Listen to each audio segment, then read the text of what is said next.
வணக்க மக்களே, இன்று மார்கழி 20. அந்த நாராயணன் அருள் உங்களுக்கு பரிபூரணமா இருக்கிறதால தான் இன்னைக்கு திருப்பாவை 20 விளக்கம் நம்ம ஷார்ட்டா தெரிஞ்சுக்க போறோம். 33 கோடி தேவர்கள் இருக்கும்போது ஆண்டாள் ஏன் ஒரே ஒருத்தரை மட்டும் எழுப்புறாங்க?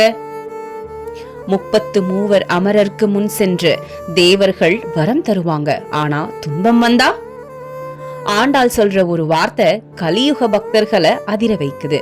கப்பம் துன்பத்தை வரி போல யார் வசூல் செய்யறது? அதை யார் தடுக்கிறது? செப்பமுடையாய் திரளுடையாய் கண்ணன் சாஃப்டா இருக்கிறவன் தானே. அப்போ ஏன் ஆண்டாள் அவனை பகைவர்களுக்கு வெப்பம் தருவான்னு சொல்றாங்க? கருணைக்கும் கோபத்துக்கும் ஒரே முகம் இருக்கா? நப்பின்னை நங்காய் திருவே. இங்க ஒரு ரகசியம் இருக்கு. கண்ணனை எழுப்பாம ஏன் முதல்ல நப்பினை எழுப்புறாங்க? இது புரிஞ்சா திருப்பாவை முழுக்க வேற மாதிரி தெரியும். உக்கமும் தட்டொலியும் தந்து விசிறி கண்ணாடி இவையெல்லாம் பாவை நோன்புக்கு ஏன் இவ்வளவு முக்கியம்? இது சாதாரண பொருள் இல்ல, ஆண்டாள் சொல்ற ஆன்மீக கூட. இந்த பாசுரம் ஒரு பாடல் இல்ல, ஒரு சரணாகதி ரகசியம். இந்த திருப்பாவை முழு விளக்கம் கந்தர் யுகம் சேனல்ல முழுசா பதிவிட்டிருக்கோம், மறக்காம பாருங்க மக்களே.